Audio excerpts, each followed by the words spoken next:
Welcome to the best podcast in the world, where we teach you what we learned today.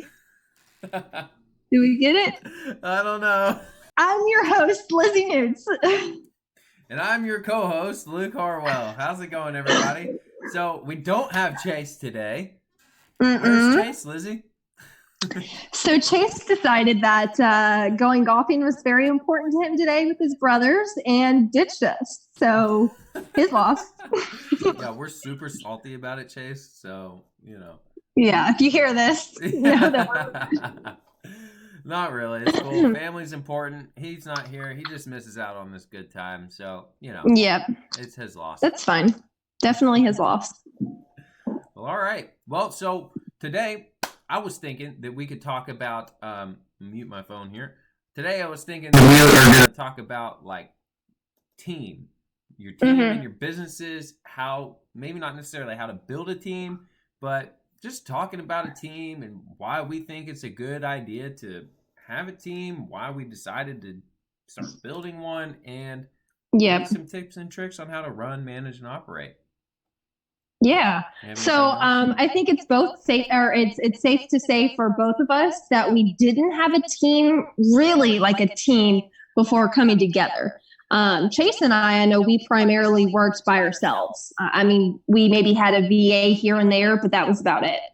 And honestly, I feel like just since we've hired a few people, I mean, and come together, it allows you to focus on the things in the business that needed to be focused on, for sure. Yeah. I feel like I've been like way more productive than I was, quote unquote, by myself.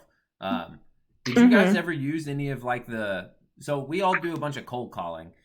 Have you guys ever used like the like cold calling services? So like Mojo? The places that like hire cold callers for you to make cold calls for you. Nope. Chase and I did all of that. Well, I should say I did all of that. Chase did no cold calling.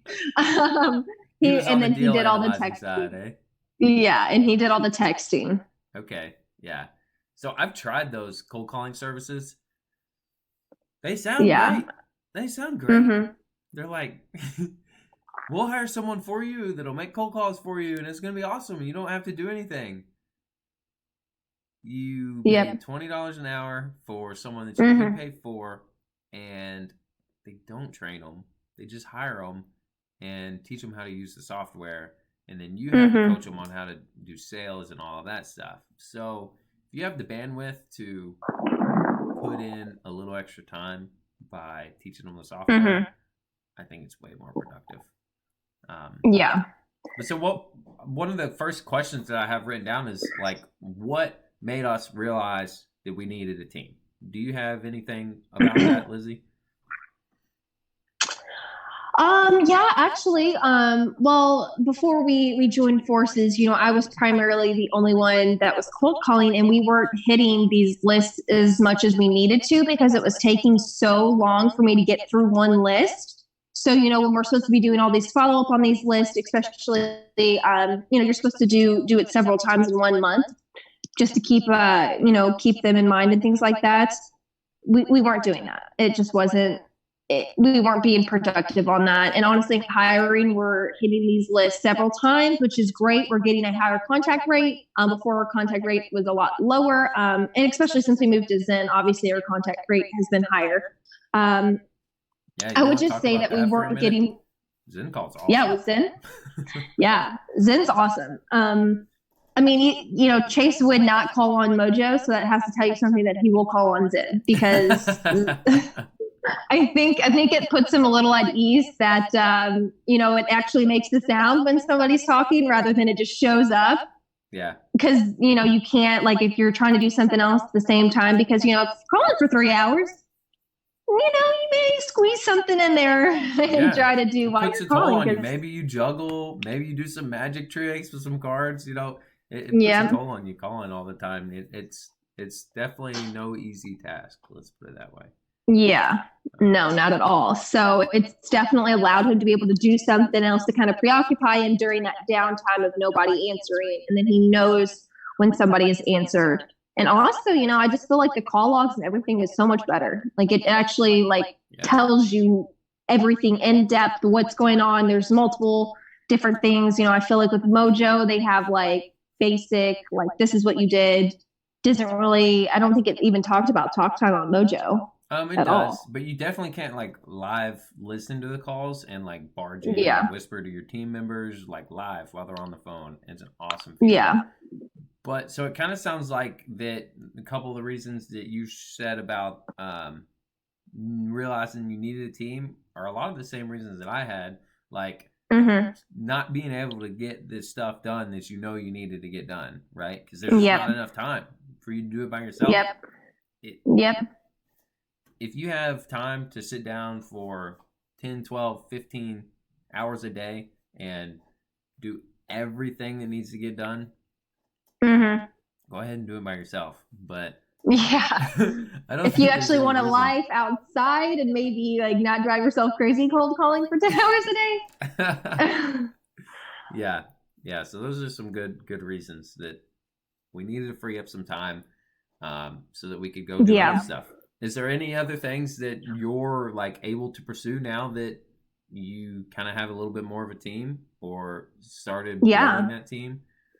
So obviously I do all the branding. So I've actually been able to focus on that more. Whereas before I didn't have a whole lot of time to like create different things to help our business, which I'm just now getting started. So by all means, it's not like amazing, but I'm actually able to focus on that. And then I'm able to completely put my focus towards the brokers a lot more rather than just, oh, I can call them on this day, after I get done calling. And then, maybe that doesn't work out. It's just freeing up that time for me to be able to prioritize everything in a timely manner for myself to Okay. not obviously stress myself out and for me to be able to do it well.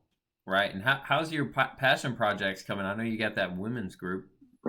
Yeah, it's great. I actually just had a virtual Zoom call on Wednesday of this week, and it was smaller than usual. But honestly, I felt like if it was any bigger, it'd be really hard to communicate with these women. And everybody was throwing out good tips and tricks during this time.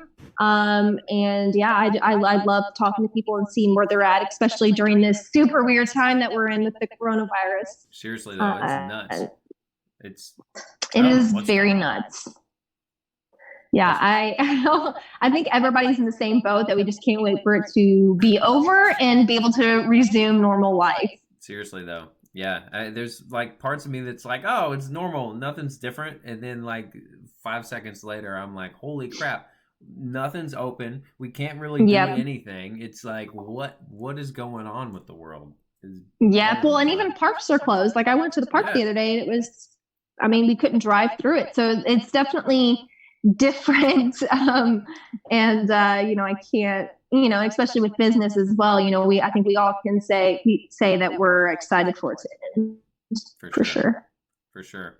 And so let's talk about a little bit how big is our team and how much time do we think that's actually freed up for us to focus more on like running the business versus like in the business. So yeah, we have like 5 or 6. I think it's 6 team members. Want to count them out? We got 2 cold callers, and then 3 acquisitions, and then I think 3 acquisitions. And 4 acquisitions. 4 acquisitions. Mara, Hannah, Taylor, Jenna. Oh, 4. Yes. So we have 7 people outside of the leadership team, which is me, Chase, and Lizzy. So we got 10 people technically on the team, including ourselves, and it's opened my eyes to look at like the business in a whole as far as like, okay, now I can see this is how many calls that are going out, and this is how much marketing we have going out, and this is what's being returned. Like this is how many leads we have coming in. This is how many deals that we're doing, how many transactions are going on. And it's eye-opening. I honestly kind of thought I was doing more than I was doing. And now that we have the stuff in place that we do, I can see like, holy crap. First off, how did I do it by myself? Like, what the hell? What the hell was I doing? And I thought I was doing way more by myself than it actually was. Because it's like, now we have 7 people on the team. And we're doing less than. Yeah, I way overestimated what I could do by myself, and it's Oh amazing yeah. that I had this eye-opening experience with having people Well, I help. think it's definitely hard for a lot of people to give up that control and have other people help you in certain areas because we see such a big vision that we want for our company or really just our future in general, because that's a big part of our future. And you don't necessarily think of other people because, I mean, we're all kind of in a way selfish minded, Yeah. in quotation marks, So how to where we're often thinking do you about. think that you're the only one that can do that job that as good as you can do it? I mean, it depends on what it is because I True. honestly I know when I can't do something. Like I know, like what you do with the data, like in numbers, that is not my strong suit. You can go ahead and take I it over, love and it. Chase can go ahead and do all the underwriting because I wasn't made that way. I wasn't made to look at numbers. I don't love to look at them. It's not my passion. So you can take them. Well, that's good. Yeah, I'm What about yourself? glad I can take that off for you. What Thank you. about the whole about the question that I asked? I forget exactly how I worded it. Well, it's just really like, what do you like giving up things in your life? How do you feel about that? I think that's kind of like giving up things in the business. Like, Yeah, it freaking is it hard. hard for you? Oh my gosh, yeah. Like especially with like cold calling and negotiating with like leads and stuff because it's definitely an ego thing and a lot Yeah. of times I'm not the best at it and there's tons of people that are better than me, but like it's just like, oh man, there's a Mm-hmm. hot lead on the line. And it's like, well, I just want to call them like myself, and like it's mine. I Yeah. don't want to like let that go. It's like, oh, like I'm the only one that can do this. Like, oh, I have to be the one to Mm-hmm. do this. In reality, that the other people that are doing it that are on the team are probably way better at it than me, and Yeah. they can handle it a lot differently and better than I can Mm-hmm. because I I definitely get think it emotional. comes down to that ego thing to where you want to feel like you're generating all the money that's coming into your business and you're doing this and that, because I feel like when people think of a business that you think of doing all that hard work to be able to get that when what we're doing is we're actually building the things around the business and that's just a small little portion. Yeah. And we're helping facilitate that. Mm-hmm. So it's definitely tough.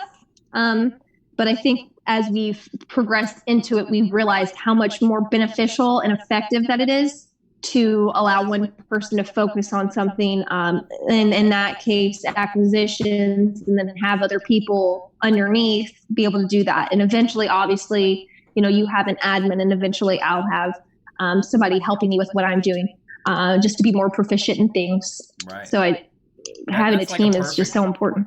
that's like a perfect transition. Like, how do you think that the team has like affected the business, or like the fact of like you more or less growing out of that role Mm-hmm. of like employee to now business owner? How do you think that's affected the business? It's definitely affected it in a positive way, in the sense that we are now able to grow the business. Like you said, instead of being an employee, being stuck in that role, we are now able to grow before being an employee, you're not growing your own business. You're just kind of sitting at a flat plane, hoping that you get business, working to try to get that business, which obviously we're still working, but we're able to focus on the bigger, the grand scheme of things that we want our business to look like, and to just, I don't know, help that along the way. I feel like, Yeah. because being an employee, I feel like you just feel stuck Yeah, and you're never like going to get out. you're in weeds that are like this tall and you can't see over it, and you're like, oh, where do I need to take things? But now that we're able to Yep. actually step back, it's eye opening because it's like it almost Yeah, like I what we love were that talking about analogy. before, that stuff is like now we can observe it from a third party view, and like this is how it's operating. And these are where Yeah. the parts that we're slipping, and these are the parts that we're doing Mm-hmm. really well at, and we need to double down on and just Yep. keep that ball rolling and keep it going. Mm-hmm. No, for sure. And I think it's definitely weird for, I would say, for you and I, in the sense that Chase's acquisitions So, we're like, oh, we got a deal, or oh, we have a contract. Like, I didn't even know this. And it's kind of Yeah. cool because, we're not in, I guess, that section of our business, but we're like, oh wow, really? That's great. Right. Thanks for getting that done for us. I'm while we're focusing on what's important for our side of the business. Right, and the roles are so different. It's kind of weird. Like, yeah, that's like one of my favorite things to like hear about things that you guys are doing. And I'm like, what? Wait, what? We're doing that? Like, that's Yeah. so cool. Like, let's go. That's awesome. I love that. Yeah. And I definitely think by having those positions, like you were saying, you're like, this is so cool, we're not like, I'm not going to chase and saying, what needs to be done today. We actually have our own set roles in the business to where you have to create what you're doing today. What is important for the business, you have to get done. So you need to create the tasks to be able to do so rather than trying to be like, well, what needs to be done in the entire business? What's the most important thing, You kind of just go on down the list of least or most important to least important, and like I was saying earlier, you just miss a lot of things. You're not focusing on a lot of things. You definitely do. So I think we're rounding out on pretty close to time. Yeah. How can we transition into wrapping this up? I guess, I don't know. Do you have any ideas? Okay, so this is going to be edited out, I'm assuming. I don't know. You Depends asking on me how this? it goes. Now that you Because talked about it, it might be. I know that's what you were asking me. Yeah, well, I was like, I couldn't give you a thing to start off, so I think maybe we just like round it out and on like a positive note, like, I don't know, maybe we just say, take it from us. We've been there. We've been in the shoes where we were employees. We now have a team, and it's taken a whole lot off of us that we're able to focus on the business. And if that's something that you think that you should do too, do it. Don't hold off, because the longer that you hold off, the more that the slower it's going to take. It's kind of like when we hopped into multifamily with Rod's group. It just is pushing us there faster. So hiring a team is just going to make your business grow that much faster. And it beats you up. It beats you up if you're the only person there forever. Now, if Yep. that's what you want to do and be the only person and run a smaller operation in the grand scheme of things, then there's no problem with that whatsoever. I want to kind of make that Yep. clear real quick. Like, if you don't want to build a team, you don't want to like grow out of that solo entrepreneur type of thing, then by all means, like, keep going. If it's working for you, keep it Yep. working. Like, that's fine. That's great. And I if love that's it. what makes you happy, don't take away something that's, actually working and making you happy. But if you're not where you want to be, or you have bigger visions for yourself, do it. Do it now. Don't do it later. Just jump in, make your first hire. Like, I mean, all of our team members are on, or most of them are commission only right now. Like, there's ways to do it to where you're not having to fork up so much money. Yeah. So It's do it. fantastic. That's all I can say. It's good. It's great. But yeah, on that note, I guess get out there and crush it. Yep. And take it from us. Like I said, it's working for us. So hopefully it can work for you. That was cheesy. I love it. I love it. Well, cool. I think I think I could make a pretty solid ending out of that. Just smashing together like peanut butter and jelly.